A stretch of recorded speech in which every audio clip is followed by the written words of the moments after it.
On ne peut pas comprendre l'environnement dans lequel on vit, le monde dans lequel on vit, uniquement à travers des lectures. C'est utile, j'ai même envie de dire que c'est indispensable, mais c'est insuffisant. En tout cas, c'est ma conviction.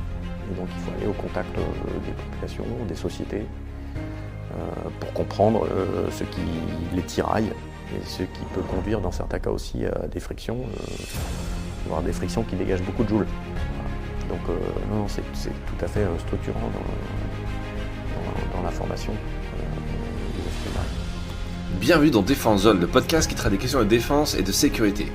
Cette semaine, nous avons rendez-vous avec le vice-amiral Emmanuel Slars, commandant la zone maritime de l'océan Indien, commandant les forces françaises stationnées aux Émirats Arabes Unis.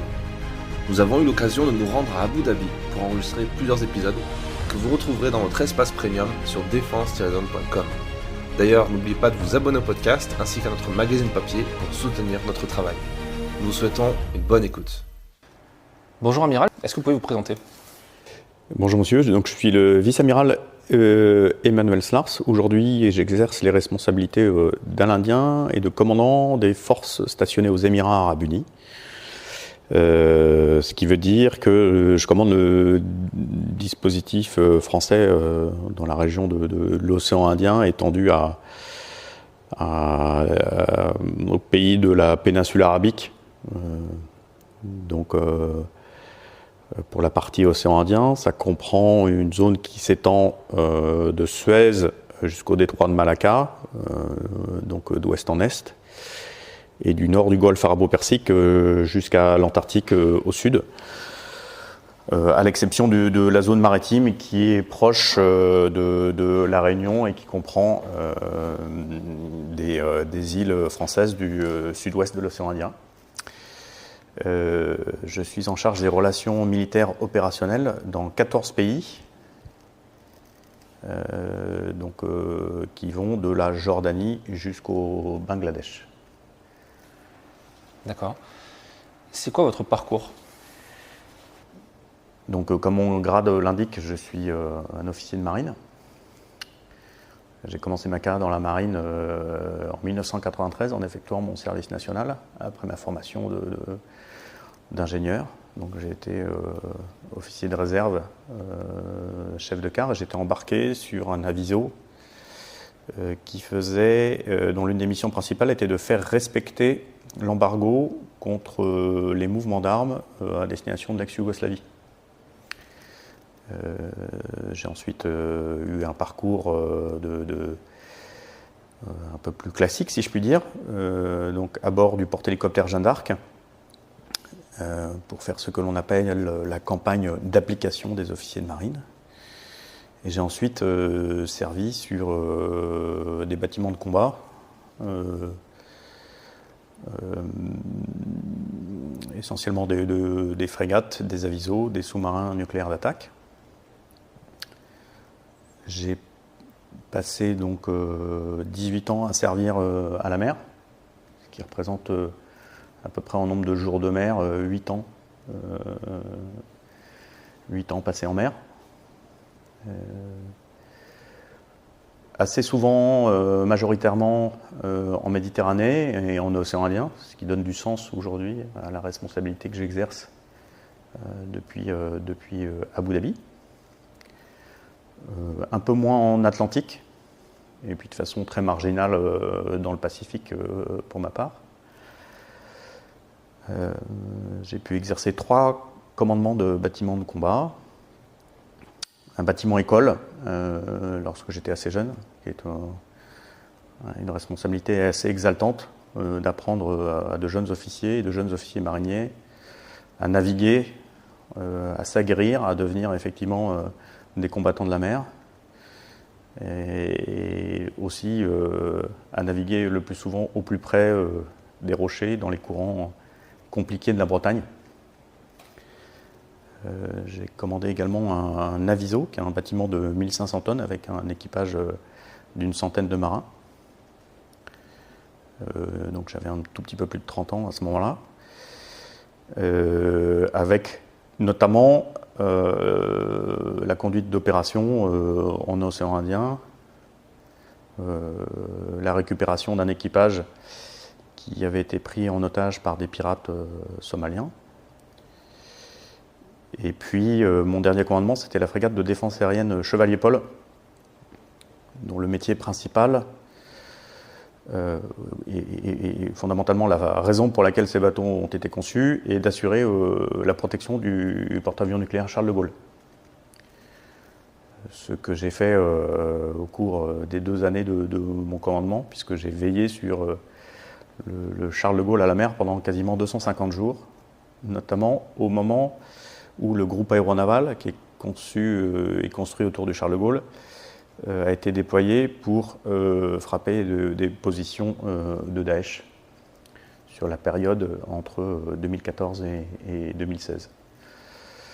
Ce groupe aéronaval du Charles de Gaulle, j'ai pu aussi servir un peu plus directement en son cœur, puisque j'étais chef d'état-major de ce groupe aéronaval, donc adjoint de l'amiral qui assure le commandement de l'ensemble des bateaux et du groupe aérien embarqué. Donc c'est une expérience particulièrement intéressante. Après ce dernier commandement, parce qu'il faut bien qu'il y en ait un dernier, j'ai pu suivre quelques enseignements militaires supérieurs à Paris. Et mes dernières années ont été consacrées au développement des capacités du futur des armées et de la marine.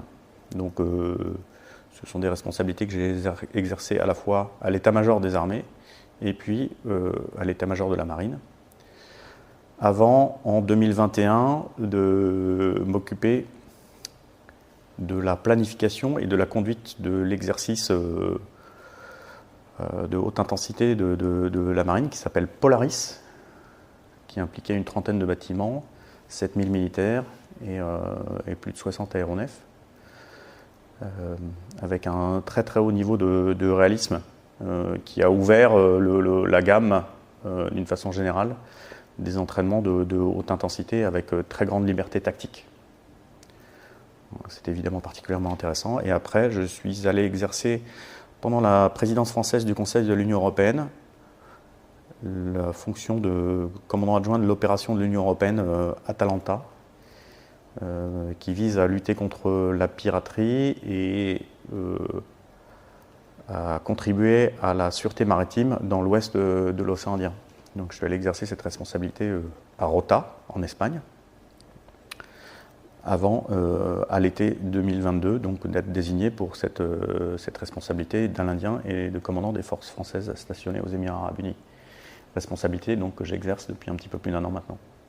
D'accord, c'est un beau parcours.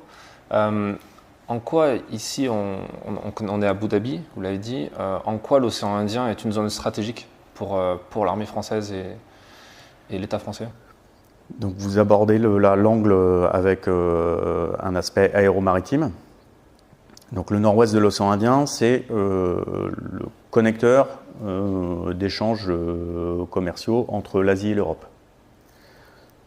Si je dois donner quelques chiffres, le détroit de Malacca, à l'est, voit passer 80 000 bateaux par an. Donc ça fait un bateau toutes les 6 minutes, de jour, de nuit. Donc c'est plus dense que qu'une ligne de métro parisienne. Ce qui veut dire que si vous mettez sur un point haut du détroit de Malacca, votre regard va embrasser entre 20 et 30 navires d'un seul coup. Et de l'autre côté, vous avez le détroit de Bab el-Mandeb et la mer Rouge qui digèrent en direction de l'Arabie Saoudite et globalement du canal de Suez entre 20 et 25 000 bateaux par an, c'est-à-dire un bateau toutes les 20 minutes. Le détroit d'Ormuz qui en voit passer un peu plus de 10 000 par an, marqué bien sûr par une surabondance de bâtiments supportant les échanges de produits fossiles, à la fois à destination de l'Europe et aussi à destination de la Chine, puisque 50% des approvisionnements de la Chine en produits fossiles viennent du Golfe arabo-persique. Et de façon plus marginale, donc du trafic qui passe par le cap de Bonne-Espérance au sud de l'Afrique, qui concerne les bâtiments qu'on pourrait qualifier d'hors gabarit par rapport au canal de Suez, dont dont la largeur et les capacités à prendre en compte les bateaux qui ne cessent de s'agrandir, eh bien cette capacité, elle s'agrandit également. Donc, structurellement, il y a de moins en moins de raisons de passer par Bonne-Espérance parce que Suez est étroit. En revanche, bien sûr, on continue à passer par le cap de Bonne-Espérance pour tout ce qui concerne des circumnavigations, pour la desserte de l'Amérique du Sud, notamment. Donc à travers ces chiffres, on peut percevoir qualitativement l'importance de cette connexion entre l'Asie et l'Europe pour nos échanges. Si on regarde maintenant les choses avec un point de vue aérien, eh bien, cette zone du nord-ouest de l'océan Indien et singulièrement du Golfe est la troisième zone la plus dense en matière de trafic aérien du monde. Les zones les plus denses sont en Asie du Sud-Est. Et donc, à travers les plateformes d'Abu Dhabi, de Dubaï et de Doha, nous avons ici un hub aérien qui, là encore, relie l'Asie et l'Europe. Même si, dans le même temps, on voit qu'il y a des nouvelles plateformes qui se développent, notamment en Turquie. Donc, on a à la fois dans le nord-ouest de l'océan Indien des échanges d'une rare densité d'un point de vue maritime, y compris s'agissant des produits fossiles, comme je l'ai dit, et puis une densité d'échanges aériens qui est considérable. Et la logique veut que dans toutes les zones où il y a des échanges, eh bien, il y a de la compétition internationale. Je ne suis pas loin de l'euphémisme. Il est toujours utile d'être là où les choses se passent et où les choses passent. Donc, ce nord-ouest de l'océan Indien rassemble un certain nombre d'acteurs ici. Et donc, il est utile que nous y soyons également parce que il est toujours possible de contraindre ces échanges. La zone, est, on le voit avec l'actualité du conflit qui implique Israël et le Hamas. La zone est constamment scrutée et ces vicissitudes ont des répercussions internationales qui sont fortes. Au-delà de ça, c'est une zone qui est également marquée par beaucoup de trafics illicites, des stupéfiants, des armes et des trafics humains également. Nous avons, nous, France, évidemment, au-delà des intérêts que j'ai pu décrire, des relations particulières avec un certain nombre de pays de la région. Et évidemment, il convient de se rappeler que la France est une nation riveraine de l'océan Indien, puisque dans le sud-ouest de l'océan Indien, nous avons presque 1 300 000 ressortissants français, plus des zones économiques exclusives, dont il convient de surveiller qu'elles ne soient pas pillées. Puisque selon l'adage qui avait été déposé par l'un de nos chefs d'état-major de la marine il y a quelques années, ce qui n'est pas surveillé est pillé, et ce qui est pillé est contesté. Voilà. Donc on a plein de raisons d'être ici, y compris aussi pour défendre nos valeurs, le bon exercice et le respect du droit international, qui sont des éléments structuraux de l'action française d'une façon générale. Vous parlez de piraterie, vous parlez de l'opération sur laquelle vous étiez présent lors de la libération d'otages, c'est ça, de Danois. Est-ce que la piraterie a augmenté ou pas depuis ces dernières années? Est-ce que vous avez remarqué une évolution à ce niveau-là? Alors la piraterie, elle est passée par des phases extrêmement critiques dans le nord-ouest de l'océan Indien. C'était une piraterie d'origine somalienne. Et cette piraterie, aujourd'hui, elle est, pour ainsi dire, totalement jugulée dans le nord-ouest de l'océan Indien. Elle a été jugulée sous l'effet, d'une part, d'une présence militaire supportée par un dispositif juridique efficace. Ça, c'est essentiellement l'opération Atalanta de l'Union européenne, qui a disposé effectivement de la capacité à aboutir à un traitement juridique des pirates qui étaient appréhendés. L'opération a, de mémoire, remis plus de 170 pirates à la justice depuis sa création en 2008. Et elle a ainsi disposé d'un corpus qui était dissuasif vis-à-vis de la piraterie, avec la possibilité d'employer la force appuyée par le droit. Cette piraterie a également été jugulée du fait d'une modification de la flotte commerciale mondiale qui transite dans cette zone. Aujourd'hui, les bâtiments sont plus gros, ils ont un franc-bord, c'est-à-dire la hauteur qui sépare la ligne de flottaison du pont qui est beaucoup plus important. Ils vont plus vite, ils sont mieux protégés, voire même pour certains d'entre eux, même si la tendance est à la diminution, ils disposent d'équipes de protection embarquées et ils appliquent des règles de bonne conduite qui sont diffusées par les syndicats d'armateurs, qui s'appellent les Best Management Practice. Et l'application de ces bonnes règles ont permis, elles aussi, de contribuer à éradiquer la piraterie dans le nord-ouest de l'océan Indien. Et donc aujourd'hui, en fait, même s'il convient de rester vigilant sur le sujet de la piraterie, c'est plutôt quelque chose qui, dans le nord-ouest de l'océan Indien, est derrière nous.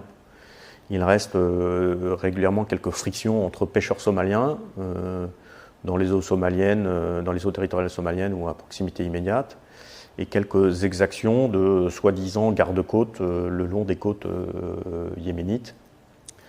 Bon, malgré tout, vous avez bien compris qu'il y avait deux paramètres qui avaient permis de juguler ça. C'était donc cette action militaire appuyée sur un cadre juridique clair, et puis une réorganisation de la flotte des opérateurs maritimes. Mais pour tout ce qui concerne, par exemple, les voiliers qui sont amenés à transiter dans la zone, il convient d'être particulièrement vigilant pour ne pas créer d'opportunités qui donneraient lieu à des prises d'otages. Donc, en la matière, là aussi, nous nous assurons, et Alain Indien et mon équipe ici y veillent, à ce que des best management practices soient également appliquées s'agissant des voiliers qui sont dans l'océan Indien et qui passent d'un bassin à un autre. Voilà pour la piraterie. D'accord. Très intéressant. Vous l'avez dit que c'est un milieu, c'est un endroit très contesté. Il y a une montée en puissance aussi des pays aux alentours, notamment avec les BRICS, dont on parle de plus en plus. Est-ce que ça se manifeste militairement parlant? Est-ce que vous voyez une montée en puissance de la militarisation de cette partie du monde? Alors, si je reste focalisé sur le nord-ouest de l'océan Indien, c'est quand même une zone qui a historiquement toujours été très militarisée. Les pays de la péninsule arabique sont parfaitement vigilants à leur souveraineté. Et donc, ils veillent à l'exercice de cette souveraineté. Et leur militarisation, elle a évidemment commencé par un volet terrestre, puis un volet aérien, et elle s'est poursuivie par ce qui est vraisemblablement le plus compliqué, c'est-à-dire construire une marine de combat apte effectivement à à défendre leurs intérêts. Or, une marine, il faut la vouloir très fort et il faut la vouloir très longtemps. Sinon, vous ne la construisez pas. Mais il y a une constance, une volonté d'investir qui, pour ces pays, effectivement, leur a permis de se doter de cette capacité. Donc, d'une façon générale, il y a une militarisation de la zone par les pays riverains dans la partie nord-ouest. On a une montée évidemment en gamme de l'Inde, qui effectivement considère que l'océan Indien est l'océan des Indiens. Donc ils sont vigilants à la poussée chinoise dans la zone. Ça représente aussi des opportunités commerciales pour la France, on le sait avec l'Inde, avec notamment la vente de Rafale, d'avions Airbus, etc. Est-ce que qu'est-ce qu'il en est des relations militaires et stratégiques entre l'armée française et ces pays voisins? Est-ce qu'il y a des collaborations, de la coopération? Alors, il y a deux sujets distincts dans votre question, hein. Il y a la partie des exportations d'armement, moi c'est pas mon sujet. Et il y a la question des coopérations des armées françaises avec les pays de la région. La France est liée avec certains pays de la région par le biais d'accords de défense. Donc un accord de défense, c'est particulièrement important puisque c'est ratifié par le Parlement en France. Donc on a des accords de défense avec des pays de la zone et on a aussi des partenariats stratégiques dans la zone. Et je suis vigilant à ce que les engagements de la France en matière de défense dans la zone soient que nous honorions notre parole et que nous nous montrions parfaitement fiables vis-à-vis des pays avec lesquels nous avons ces accords de défense. Et au-delà de cette seule fiabilité, j'ai la responsabilité de veiller à ce que nous soyons réactifs de telle sorte que lorsque ces accords de défense sont activés, eh bien, non seulement nous soyons là, mais nous soyons en mesure d'agir rapidement et qu'en plus nous soyons crédibles. Donc fiables, réactifs et crédibles. Comment ça se manifeste concrètement? C'est quoi la plus-value de l'armée française pour ces pays avec qui nous avons des accords? Eh bien, c'est la certitude de pouvoir s'appuyer sur la compétence des armées françaises. Je ne vais pas vous faire l'outrage de vous la décrire, cette compétence. Elle s'exerce dans tous les milieux et dans tous les champs.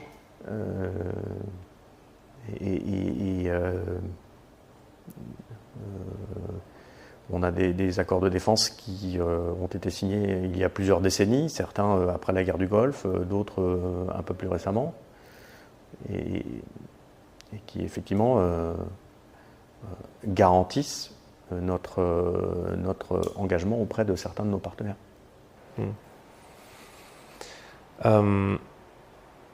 Quelle est votre vision sur qu'est-ce que vous pensez de l'armée des Émirats Arabes Unis? Avec votre expérience et ce que vous voyez, comment vous la décrirez? Elle est particulièrement compétente.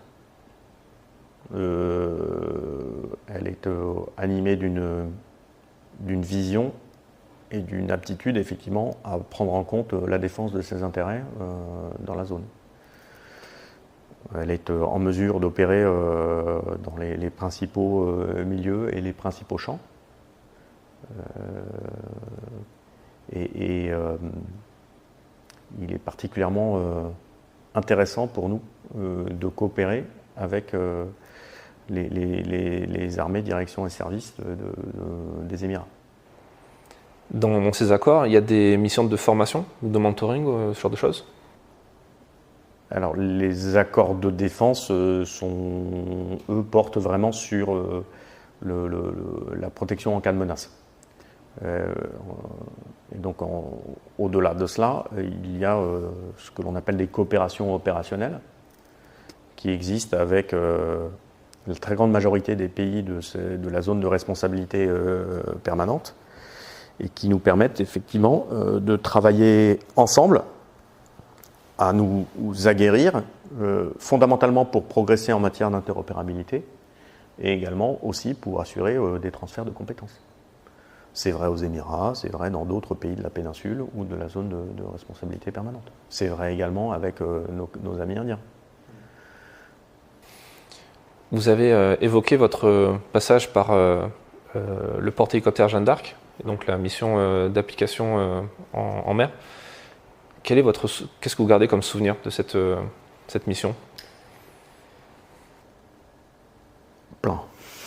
Plein, parce que c'est évidemment un temps d'apprentissage professionnel assez remarquable sur plusieurs aspects, sur les aspects technico-opérationnels. Un bateau, c'est jamais simple à faire fonctionner cette matière d'acier et de technologie. Donc ça, cet aspect-là est évidemment important. Les officiers de marine sont majoritairement tous des ingénieurs à la base, et puis après sont militaires et officiers. La complexité de l'environnement technologique dans lequel on évolue le nécessite. Deuxièmement, tous les aspects humains dont j'avais déjà pu percevoir les éléments structuraux au titre de mon affectation sur un aviso au moment du conflit impliquant l'ex-Yougoslavie. Donc cette nécessité de comprendre le fonctionnement de l'équipage, voilà. L'aspect complémentaire sur le volet ressources humaines, c'est la cohésion qui se crée évidemment au sein d'une promotion de jeunes officiers. C'est des choses qui restent à vie et qui sont aussi des facteurs d'efficacité dans notre organisation, puisqu'on est toujours plus efficace quand on travaille avec les gens qu'on connaît bien. Et puis, évidemment, à travers ce déploiement qui, au fil du temps, est devenu de plus en plus teinté d'opérations. On a encore pu le voir cette année, la mission Jeanne d'Arc avait de vraies composantes à la fois opérationnelles et de coopération opérationnelle. À travers ce déploiement, vous avez une ouverture d'esprit pour comprendre le monde dans lequel on vit. Et ça, c'est particulièrement important. On ne peut pas comprendre l'environnement dans lequel on vit, le monde dans lequel on vit, uniquement à travers des lectures. C'est utile, j'ai même envie de dire que c'est indispensable, mais c'est insuffisant. En tout cas, c'est ma conviction. Et donc, il faut aller au contact des populations, des sociétés, pour comprendre ce qui les tiraille et ce qui peut conduire, dans certains cas aussi, à des frictions, voire des frictions qui dégagent beaucoup de joules. Voilà. Donc, non, c'est tout à fait structurant dans la formation des officiers de marine. Bon, on a eu le plaisir d'embarquer sur la mission de l'année dernière, sur une étape, et de faire une série de podcasts avec plein d'intervenants, notamment des élèves, mais aussi les pachas des deux navires qui étaient sur cette mission. Et d'ailleurs, un des deux pachas a expliqué que une complexité qu'il y a dans la marine française aujourd'hui, c'est le fait qu'il y a aucune génération aujourd'hui n'a connu le combat en mer, le vrai combat en tout cas, une bataille navale. C'est quoi votre vision par rapport à ça, sachant que vous l'avez expliqué au début, vous avez fait partie d'une mission de réflexion sur le combat du futur de la marine. Aujourd'hui, concrètement, comment on se prépare à ça et plus particulièrement peut-être ici dans cette zone où potentiellement il peut y avoir des tensions plus qu'ailleurs? Alors la dernière vraie situation de combat naval, de mon point de vue, c'est la guerre des Malouines au début des années 80. Donc effectivement, on est dans une situation où cette expérience n'existe plus. Pour autant, il est utile de lire la façon dont les choses se sont déroulées et pour ne faire référence qu'à cette seule guerre, la documentation est riche. Donc ça c'est un sujet C'est une thématique sur laquelle on peut exploiter plein de choses qui existent. Les grands déterminants du combat naval, parce que si vous m'orientez sur le domaine très naval, alors que j'exerce un commandement interarmé ici, mais bon, vous m'emmenez sur le seul combat naval. Les grands déterminants du combat naval, c'est qu'il est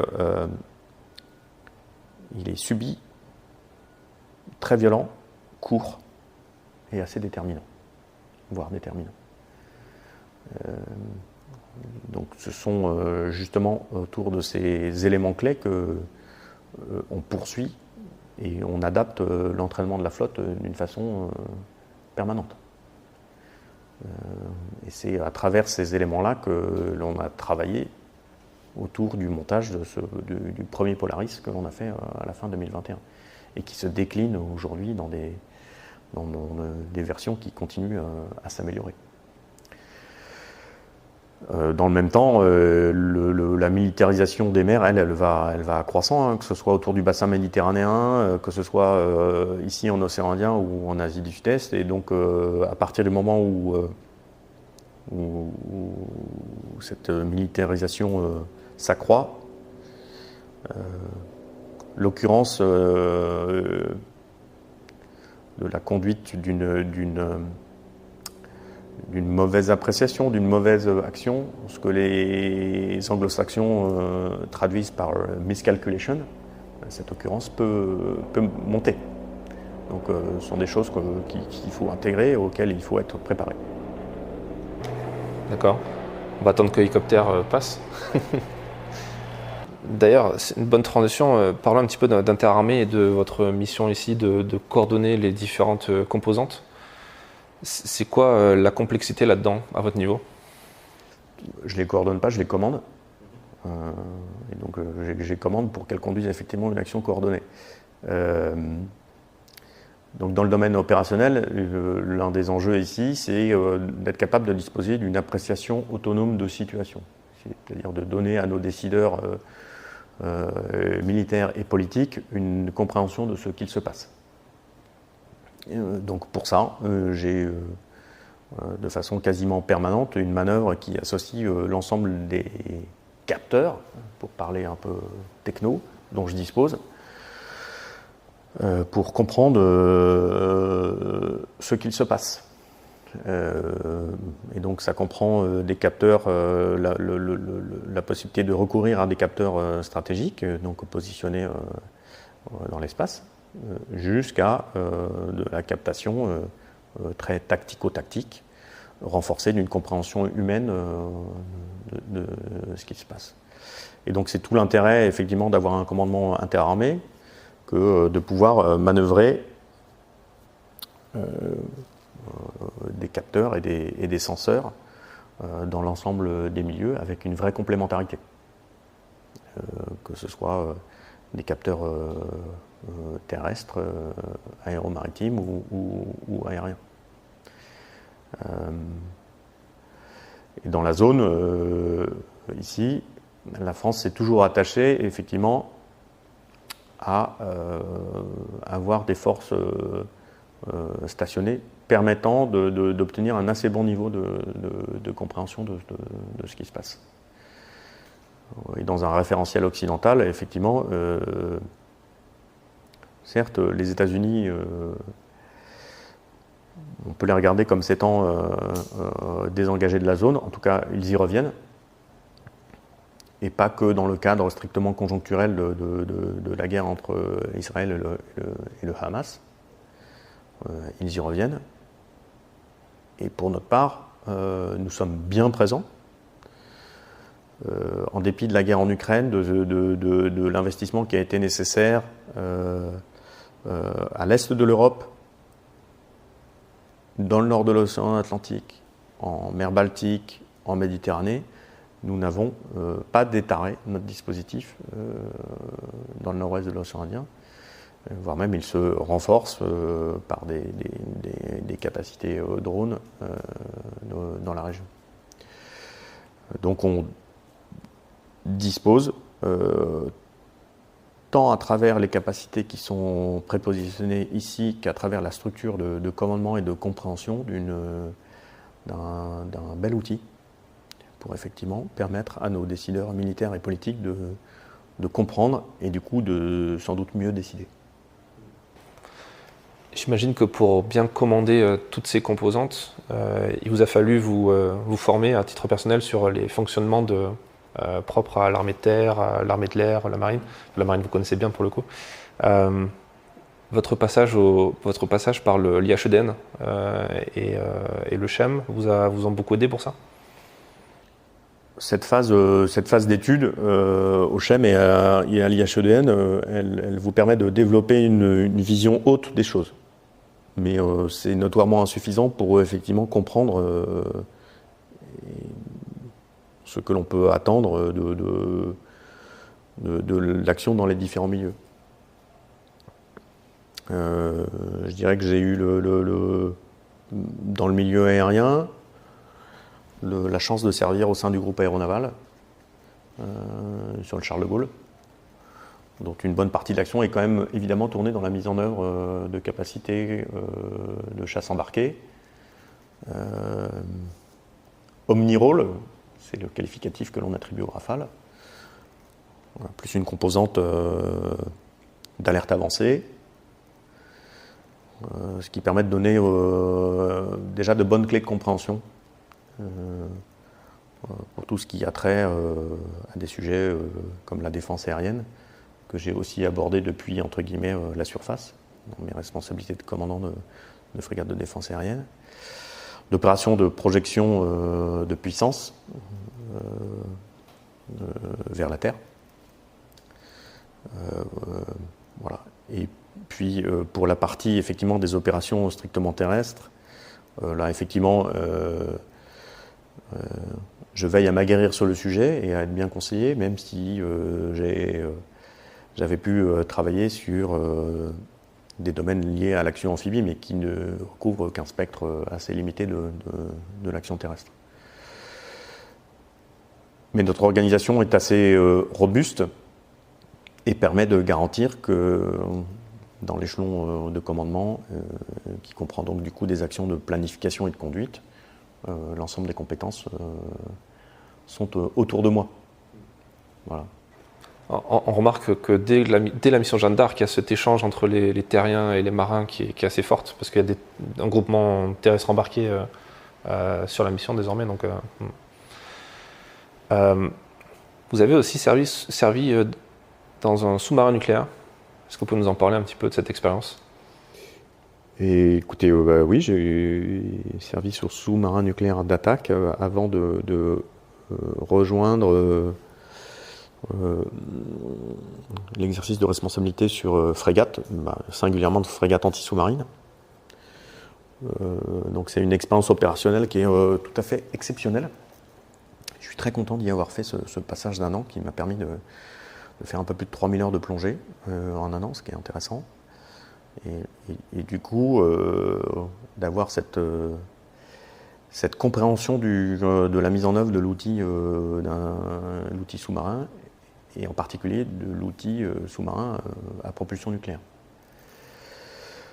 Voilà, ce qui me permet aujourd'hui, même si j'ai certainement oublié des choses, d'exercer, je le crois, de la façon la plus efficace possible, le contrôle opérationnel de capacité telle qu'un sous-marin, puisqu'on avait récemment, sous le contrôle opérationnel d'un Indien, le sous-marin nucléaire d'attaque Suffren qui était déployé en océan Indien. Et